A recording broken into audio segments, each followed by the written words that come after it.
Buenas noches, el día con Santiago José de la Iglesia de San Sebastián. Vamos entonces esta noche a continuar con nuestro estudio sobre el Apocalipsis. Pero antes de comenzar, vamos a hacer nuestra oración para antes de leer la Sagrada Escritura. En nombre del Padre, del Hijo y del Espíritu Santo. Amén. Señor Jesús, abre mis ojos y mis oídos a tu palabra. Que lea y escuche yo tu voz y medite tus enseñanzas. Despierta en mi alma y mi inteligencia para que tu palabra penetre en mi corazón y pueda yo saborearla y comprenderla. Dame una gran fe en ti para que tus palabras sean para mí otras tantas luces que me guíen hacia ti por los caminos de la justicia y de la verdad. Habla, Señor, que yo te escucho y deseo poner en práctica tu doctrina, porque tus palabras son para mí vida, gozo, paz y felicidad. Habla, Señor, tú eres mi Señor y mi Maestro, y no escucharé a nadie sino a ti. Amén.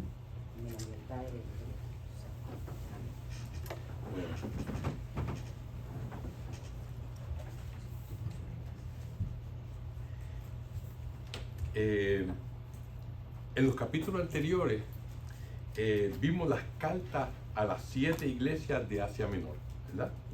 Y en este capítulo Dios nos va a llevar otra vez a los cielos, y más específicamente al salón del trono. En este salón del trono nos va a dar una muestra de lo que está pasando en este lugar. Las imágenes que nos va a mostrar son las imágenes del santo sacrificio de la misa.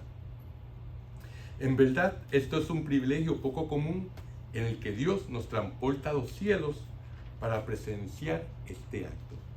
¿Okay? Les quiero repetir, les quiero decir que el Papa Benedicto XVI, en su libro El Espíritu de la Liturgia, se refiere al libro del Apocalipsis como el libro de la liturgia celestial. En este se presenta a la Iglesia para usarlo como el estándar de su propia liturgia. Como ya sabemos, nuestra liturgia dominical, así como la de todos los días, está basada en el libro del Apocalipsis. Por lo tanto, si queremos verdaderamente entender nuestra liturgia, es clave entender el libro del Apocalipsis. Ahora les voy a leer uno de los documentos de la Iglesia que se llama la Constitución Dogmática sobre la Sagrada Liturgia, que en latín se llama Sacrosanctum Concilium. El artículo 8 dice así: en la liturgia terrena preguntamos y tomamos parte de aquella liturgia celestial que se le celebra en la santa ciudad de Jerusalén, hacia la cual nos dirigimos como peregrinos, y donde Cristo está sentado a la diestra de Dios como ministro del santuario y del tabernáculo verdadero. Cantamos al Señor el himno de gloria con todo el ejército celestial, venerando la memoria de los santos. Esperamos tener parte con ellos y gozar de su compañía. Aguardamos al Salvador, nuestro Señor Jesucristo, hasta que se manifieste Él, nuestra vida, y nosotros nos manifestamos también gloriosos con Él. O sea, en este documento que habla sobre la Biblia, sobre la liturgia, nos está aclarando que verdaderamente esta liturgia que nosotros tenemos aquí en la tierra está ocurriendo a la misma vez que la liturgia celestial, ¿verdad? Y estamos con todo el ejército celestial y los santos. Y esto es como parte de nosotros, nuestra espera por la venida definitiva de nuestro Señor Jesucristo, ¿verdad? Es por eso que en el capítulo 4, que vamos a estudiar esta noche, en el versículo 1, empieza diciendo Juan: después tuve una visión, una puerta abierta en el cielo. ¿Se acuerdan cómo termina el capítulo 3? En el versículo 20 del capítulo 3 nos dice: mira, estoy a la puerta y llamo. Si alguno escucha mi voz y abre la puerta, entraré en su casa y cenaré con él y él conmigo. Como ven, en el capítulo 3 acaba con la imagen de una puerta. Y el capítulo 4 empieza con la imagen de una puerta abierta. El versículo 1 de este capítulo nos dice: y la voz que había oído antes, como una trompeta que hablaba conmigo, diciéndome: sube aquí y te mostraré lo que tiene que suceder después. O sea, fíjense cómo es la invitación de él, que durante todo el capítulo 3, así como el capítulo 2, eran las cartas a las 7 iglesias, y estábamos aquí en la tierra. Y entonces en el capítulo 4, entonces nos va a llevar al cielo, ¿verdad? Vamos a ver entonces lo que nos dicen los versículos subsiguientes, del 2 al 6. Dice: al instante caí en éxtasis. Vi un trono en el cielo y a alguien sentado en el trono.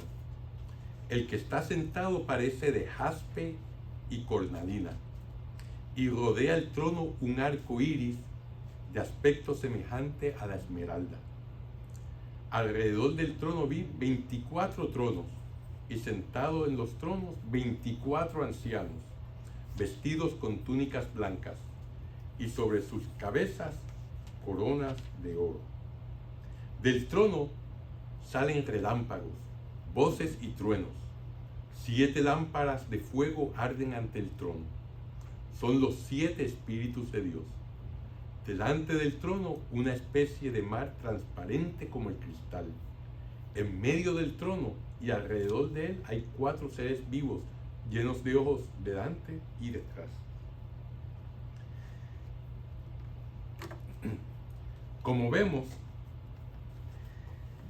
al empezar este capítulo, hay una voz que le dice a Juan que tiene que subir y que le va a enseñar algo, ¿verdad? Una invitación. De la misma forma que Juan tuvo esa oportunidad, nosotros también la tenemos para ir y ver qué es lo que se nos va a enseñar a través de esa puerta. Esta oportunidad se nos presenta a nosotros más frecuentemente de lo que nosotros creemos. Se nos presenta cada vez que nosotros asistimos a la misa. Aquí Juan se está refiriendo a una parte de la misa. Fíjense, en el latín esta parte de la misa se llama Sursum Corda, que significa levantar nuestros corazones. ¿Recuerdan que en la misa, cuando el sacerdote dice levantemos nuestros corazones, y nosotros respondemos los tenemos levantados hacia el Señor, ¿verdad? Pues eso es el Sursum Corda. Esto es precisamente lo que está pasando en lo que se nos menciona en este versículo del Apocalipsis, en el que se invita a Juan a que suba al cielo para que presencie lo que está ocurriendo en la sala del trono. Por lo tanto, esta parte de la misa, cuando el sacerdote dice que levantemos nuestros corazones, verdaderamente nos está haciendo hincapié en el hecho de lo que estamos celebrando aquí en la tierra, también se está celebrando en el cielo a la misma vez. O sea, que cuando estamos levantando nuestros corazones, se nos está llevando al cielo para celebrar la misa con todos los ángeles, los santos y todos nuestros familiares y amigos difuntos. O sea, en ese momento dice, levantemos nuestro corazón, y nosotros lo tenemos levantado al Señor. Esa invitación que justamente se está haciendo a Juan en este versículo. Esa parte de la misa sale de este pasaje. Como se acordarán, en el capítulo 3, en el versículo 20, se estaba hablando sobre una puerta. Cuando Jesús dice, mira, estoy a la puerta y llamo.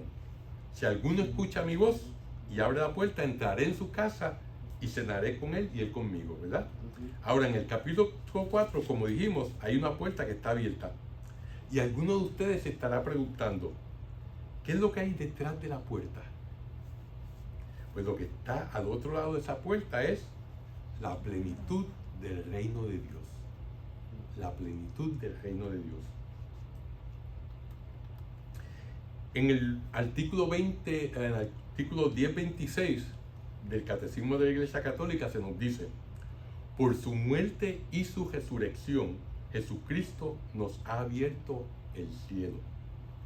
Por tanto, nosotros tenemos acceso al cielo solamente por la muerte y resurrección de Jesucristo, porque las puertas del cielo estaban cerradas cuando Adán y Eva cometieron el pecado original, ¿verdad? Y fueron echados del paraíso. Se puso un ángel con una espada llameante, ¿verdad? Para que no pudieran volver otra vez al paraíso.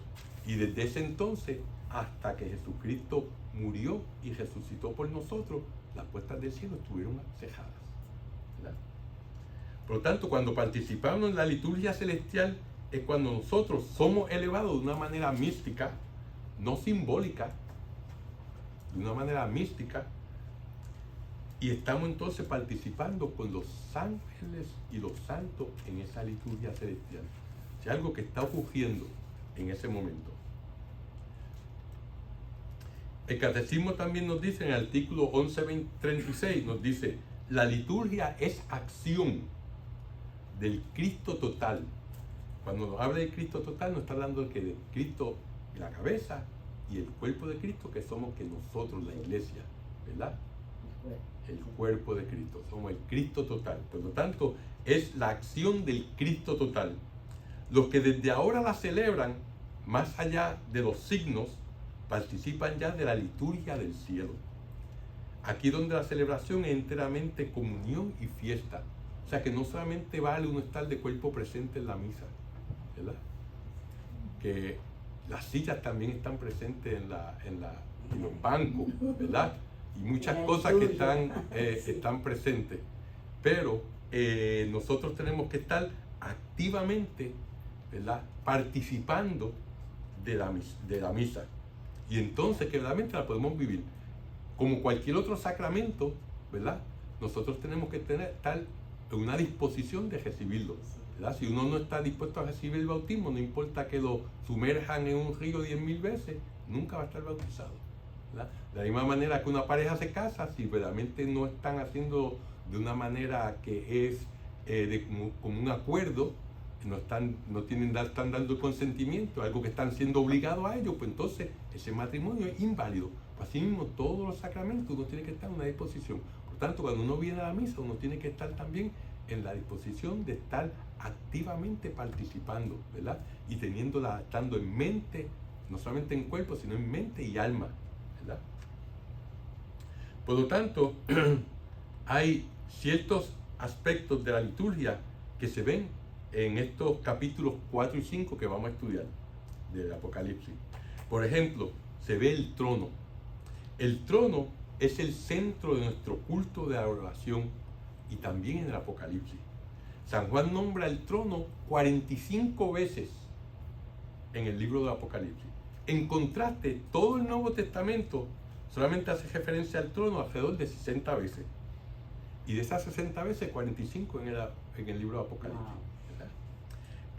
Esto nos deja ver que el trono de Dios es central en nuestro culto, porque este libro de Apocalipsis es un libro de la liturgia, ¿verdad?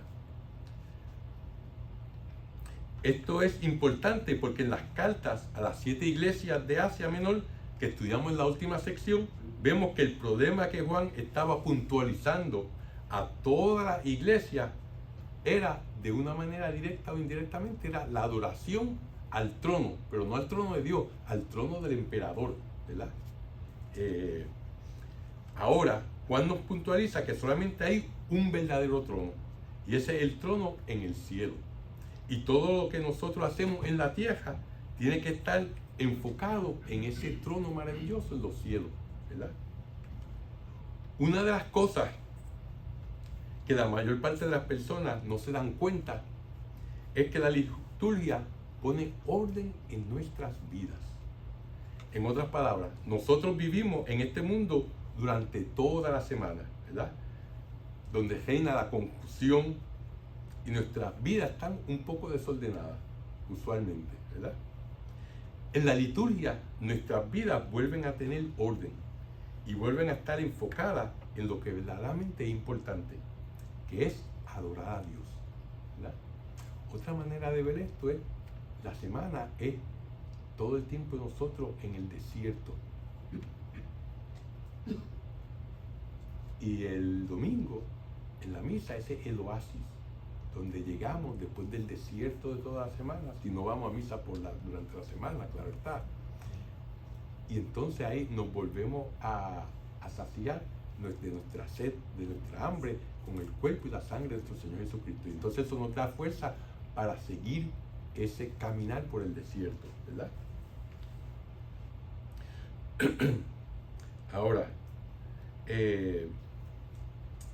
volviendo al capítulo 4, versículo 4 que acabamos de leer, donde dice, también alrededor del trono vi a otros 24 tronos, en los cuales estaban sentados 24 ancianos. En nuestra limitada imaginación, no haremos justicia a la realidad del trono de Dios, porque es algo que verdaderamente, por más que nos podamos imaginar, nuestra mente no tiene esa capacidad, ¿verdad? Pero por lo menos tenemos una idea de este trono celestial que está rodeado por 24 tronos. Y en estos tronos estaban sentados 24 ancianos vestidos con ropaje blanco, ¿verdad? Como se acuerdan, en la última lección hablamos acerca del simbolismo de los ropajes blancos, que eran las acciones justas de los santos, ¿verdad? También tenemos que ver que la palabra griega para ancianos es presbítero, ¿verdad? Que es de esa palabra se deriva la palabra presbítero en español, y que esa palabra es sinónimo que de sacerdote. Como vemos, tenemos estos 24 ancianos o sacerdotes alrededor del trono. Si ustedes fueran judíos creyentes, esta imagen inmediatamente les recordaría un pasaje del Antiguo Testamento en el libro de Crónicas, ¿verdad? En los capítulos 24 y 25. Y en ella se nos cuenta que el rey David instituyó algo muy especial. Él tomó a todos los sacerdotes levitas y los dividió en 24 turnos de servicio en el templo. Él quería que en el templo de Jerusalén se cantara y se adorara a Dios continuamente durante estos 24 turnos.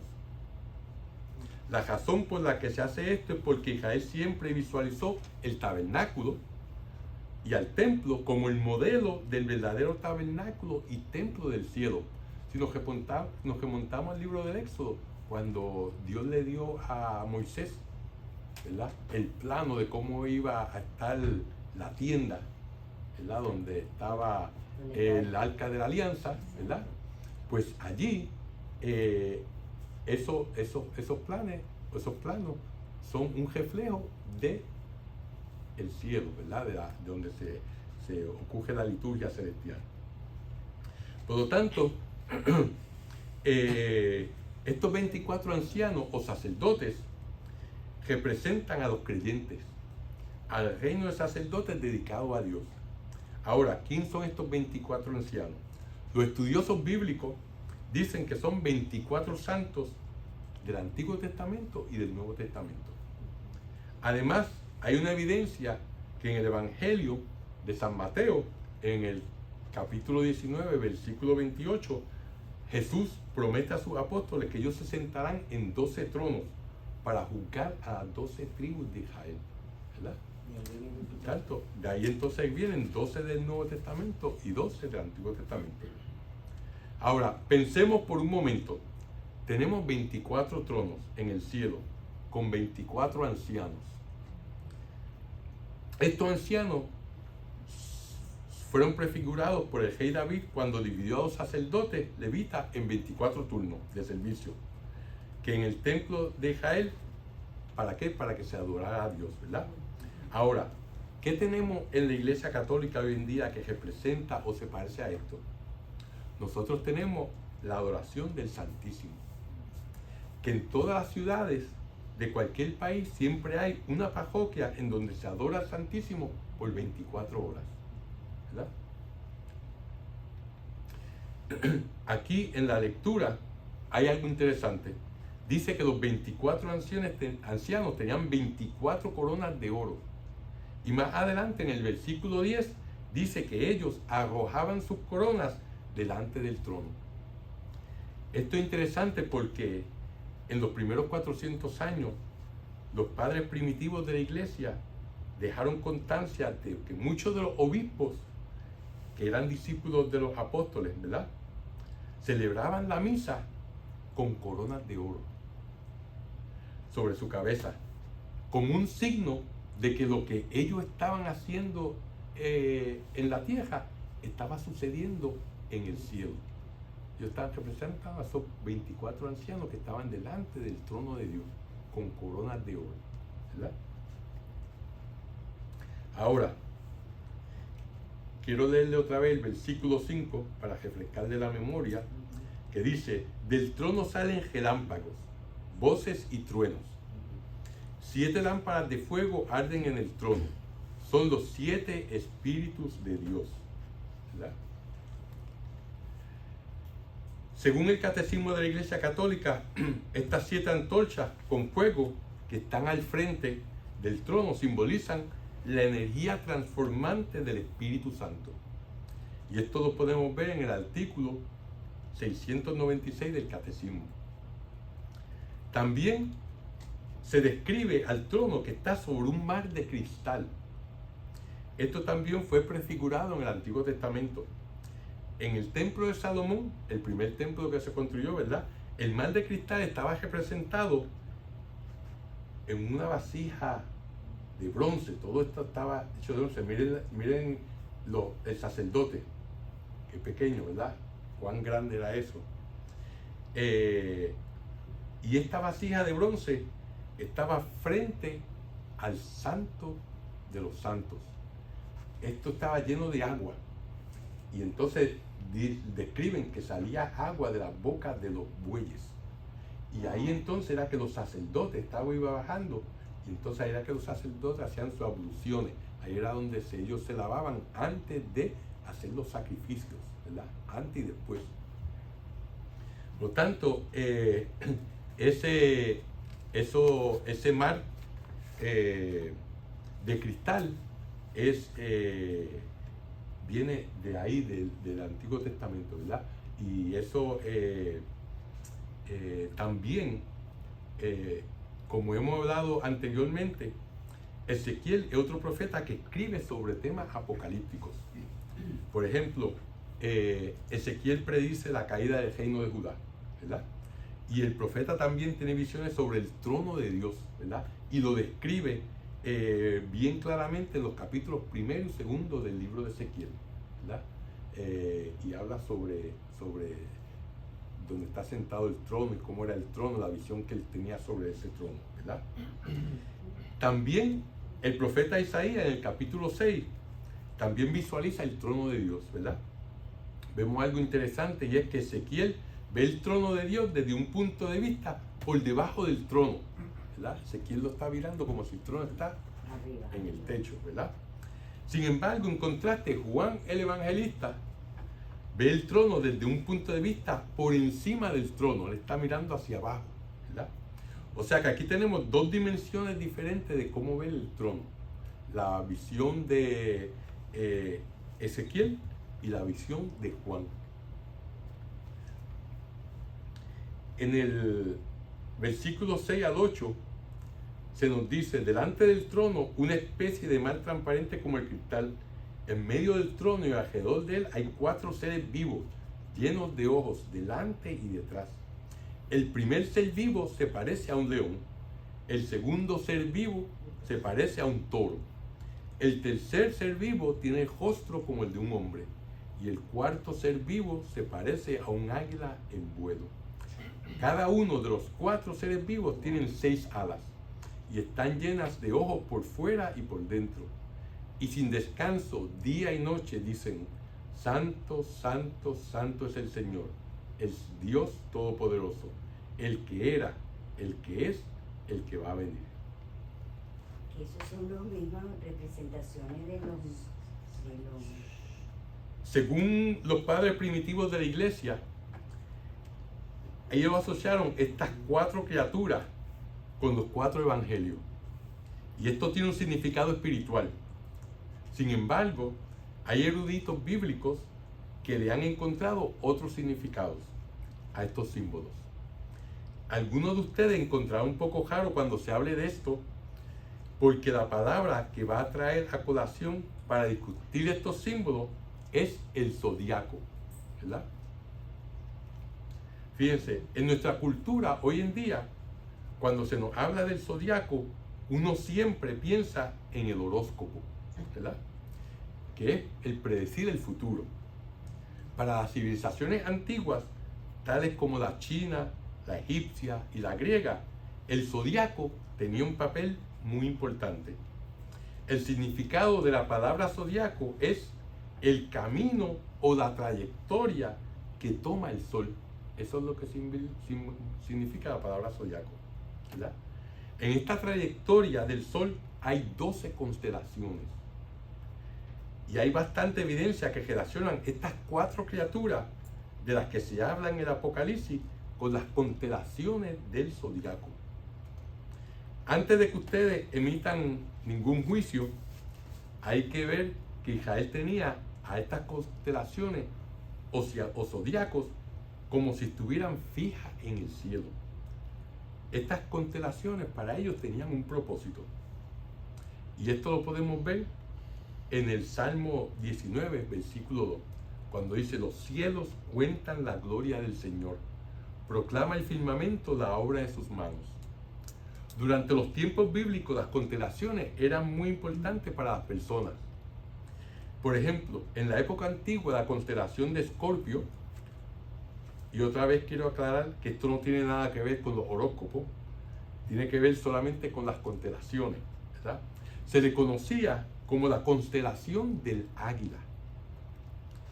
Lo más probable es que estas 4 criaturas representaban los signos del centro de los 4 cuadrantes del zodiaco.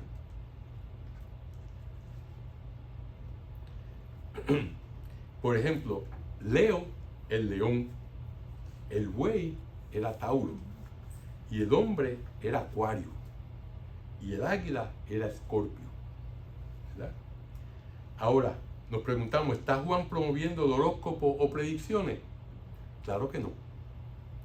Lo más probable es que él está diciendo que toda la creación proviene de Dios y nos señala hacia Dios. En los cielos tenemos el modelo de todo en la tierra, y los cielos alaban a Dios. Por eso vemos que en el Salmo 19, en el versículo 2, dice: los cielos cuentan la gloria del Señor y proclama el firmamento la obra de sus manos, ¿verdad? Las 12 tribus alrededor del tabernáculo en el desierto, cuando acampaban, ¿verdad? Puede ser que representen los 12 signos del zodiaco. 4 de las tribus pueden ser que representen el signo central de cada cuadrante del zodiaco. Los arqueólogos han descubierto sinagogas antiguas en las que hay mosaicos en los pisos con los símbolos del zodiaco. En aquella época, Israel se veía a sí mismo como el principio de un nuevo orden, que estaba simbolizado por las constelaciones del firmamento. Hay que aclarar que esto es una idea que últimamente muchos de los eruditos bíblicos están trayendo a colación en vista de estos descubrimientos. Como se acuerdan, en el Antiguo Testamento a Jacob y a sus hijos se les comparó con el sol, la luna y las estrellas, ¿verdad? En uno de los sueños que tuvo José con sus hermanos, ¿verdad? Y de eso le cogieron a él mucho coraje y por eso lo trataron de matar, ¿verdad?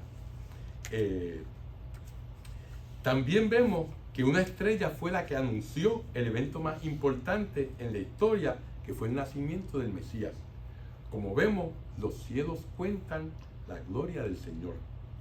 El problema con la astrología y los horóscopos es que los hombres le atribuyen honor, sabiduría y hasta un estatus casi de dioses a las estrellas, en lugar de verlas como símbolos de realidades celestiales. Como podemos ver, en el versículo 8 dice que cada uno de estos seres vivientes tenían ojos alrededor de todo su cuerpo, para poder ver todo lo que pasaba, y repetían noche y día: santo, santo, santo es el Señor, Dios el Todopoderoso, el que era y ha de venir. Es interesante ver que cuando Isaías vio el trono de Dios, también repitió estas mismas palabras en el capítulo 6 de Isaías: santo, santo, santo, 3 veces. Ahora, ¿por qué Isaías diría esto 3 veces cogidas? Bueno, en el idioma hebreo no hay signos de exclamación. Por lo tanto, si uno quería hacer hincapié en algo muy importante, lo que hacía era que lo repetía 3 veces. Y con eso llamaba la atención a las personas diciendo: esto es importante, esto es importante, esto es importante, ¿verdad? Como recordarán, nosotros también decimos eso mismo en la misa, cuando decimos: en unión con los santos y los ángeles, proclamamos tu gloria al cantar: santo, santo, santo es el Señor, Dios de los ejércitos. Lleno está el cielo de tu gloria. Hosana en las alturas. Bendito el que viene en nombre del Señor. Hosana en las alturas. Este es el momento cuando nosotros nos arrodillamos, ¿verdad? Y esto nos tiene que recordar que nosotros estamos haciendo exactamente lo que está ocurriendo en la liturgia celestial, ¿verdad? Ahora, en el versículo 10, como dice, los 24 ancianos se postran ante el que está sentado en el trono. Adoran al que vive por los siglos de los siglos y arrojan sus coronas ante el trono diciendo, ¿verdad? En el versículo 10 vemos que los 24 ancianos se arrodillan ante el que está sentado en el trono. La cifra 24, el número de horas en el día, implicaba que alabanza sin cesar. Esto también es algo que nos deja ver que cuando nosotros nos arrodillamos en la misa, no es solamente una buena idea o algo que se ve bien, ¿verdad? Es algo con lo que estamos imitando, como dice el Papa Benedicto XVI, a la liturgia celestial. Y esta está descrita, como hemos visto, en el libro del Apocalipsis. En otras palabras, nosotros estamos siguiendo nuestro patrón de rendir culto y adorar a Dios, y es por eso que nos arrodillamos en ese momento. Estos 24 ancianos que se arrodillan ante el trono los describe el catecismo en el artículo 1138 y 1139, ¿verdad? Cuando los describe a ellos como servidores del Antiguo y del Nuevo Testamento, ¿verdad? O sea que en esos artículos pues podemos encontrar eso, ¿verdad? Ahora, vamos entonces a leer el catecismo, el artículo 2642, que dice, porque esto nos da una buena explicación de lo que estamos discutiendo ahora mismo. Dice: la revelación de lo que ha de suceder pronto, ¿verdad? El Apocalipsis está sostenida por los cánticos de la liturgia celestial y también por la intercesión de los testigos, los profetas y los santos, todos los que fueron degollados en la tierra por dar testimonio de Jesús. La muchedumbre inmensa de los que venidos de la gran tribulación nos ha precedido en el reino. Cantan la alabanza de gloria de aquel que se sienta en el trono y del Cordero.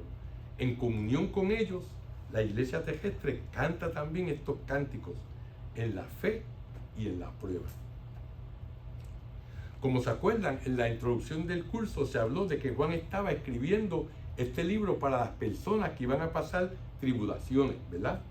Y que se les iba a poner a prueba. Juan les dice que él está compartiendo con ellos esas tribulaciones por el reino de Dios. ¿Por qué? Porque él también estaba ¿dónde? destejado en la isla de Patmos, ¿verdad? Encarcelado. Por eso Dios quita el velo para dejarle ver a Juan lo que está ocurriendo en el cielo. Cuando vamos a misa los domingos o todos los días, estamos cantando estas canciones con fe en medio de las pruebas que se nos presentan. Nosotros somos los beneficiarios de la victoria que se ganó con la sangre del Cordero. Por eso muchos de los sacerdotes nos hacen hincapié que uno debe de también cantar con el coro, ¿verdad? Que el coro no está ahí para hacer, ellos solamente cantar y que nosotros nos deleitemos con sus canciones, sino que nosotros tenemos que participar, esa forma de participar de nosotros, cantar con ellos, ¿verdad? Aunque no tengamos una voz melodiosa, ¿verdad? Es importante, ¿verdad? Como decía San Francisco, el que canta ora dos veces, ¿verdad? Ahora, yo les pregunto a ustedes, ¿cuál es el mejor sitio donde uno puede estar en medio de las tribulaciones y de todas las pruebas que tenemos en la tierra? Pues la contestación es ¿dónde? En el cielo, ¿verdad? En el cielo. ¿Y dónde encontramos la experiencia del cielo? En la misa. Es por eso que cuando nosotros entendemos lo que es la misa, verdaderamente nos volvemos ¿qué? Adictos a ella, ¿verdad? Y no podemos estar sin ella. Y el día que no vamos a misa, pues como que nos falta algo. Ahora, vamos al versículo 11. El versículo 11 nos dice: eres digno, Señor.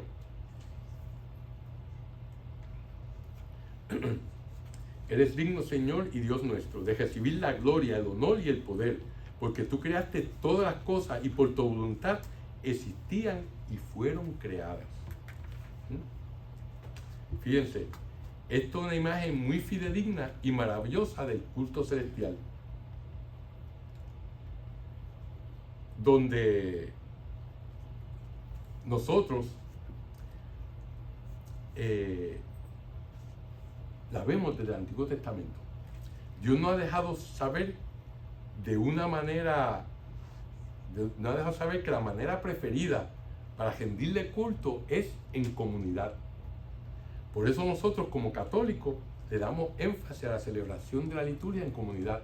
Sí, es bueno orar uno, es sí bueno hacer la liturgia de las horas o el rosario, eso es parte, pero lo ideal es la liturgia en comunidad. Por eso no hay nada que sustituya a la misa, ¿verdad? La iglesia sabe que nosotros necesitamos esta experiencia celestial, que necesitamos esta experiencia de rendir culto a Dios todos juntos. Por eso el culto, la liturgia, es lo que cambia el mundo. Cuando nosotros vamos a misa, estamos teniendo una audiencia con el Rey, ¿verdad? Y de esta manera es que debemos ver cuando vamos a la misa, teniendo una audiencia con el Rey del universo. ¿Y qué hacemos cuando vamos a tener una audiencia con el Rey? Bueno, pues vamos y nos arrodillamos ante el Rey y obviamente vamos bien presentables, ¿verdad? Por tanto, uno debe ir a la misa de la mejor manera presentable, no en chancleta o en pantalones cortos, eso es para la playa, ¿verdad? Pero ir con lo mejor que uno pueda. Si los pantalones cortos y la chancleta es lo mejor que uno tiene, pues vaya con pantalones cortos y chancleta, ¿verdad? Lo importante es que uno vaya de la mejor manera que uno pueda ir. Ahora, ¿y qué es lo que vamos a hacer cuando vamos junto a la misa? Bueno, pues vamos ¿para qué? Para confesar nuestros pecados, ¿verdad? Eso es lo que hacemos al principio de la misa. Yo confieso ante Dios Todopoderoso, ante ustedes, hermanos, que he pecado mucho de pensamiento, palabra, obra y omisión. Por mi culpa, ¿verdad? Confesamos nuestros pecados. Confesamos nuestra fe, ¿verdad? Hacemos juramentos solemnes, ¿verdad? Confesamos nuestra fe cuando pues, decimos el credo, ¿verdad? Y ese mismo son juramentos solemnes, ¿verdad? Yo creo en Dios Padre Todopoderoso, Creador del cielo y de la tierra, ¿verdad?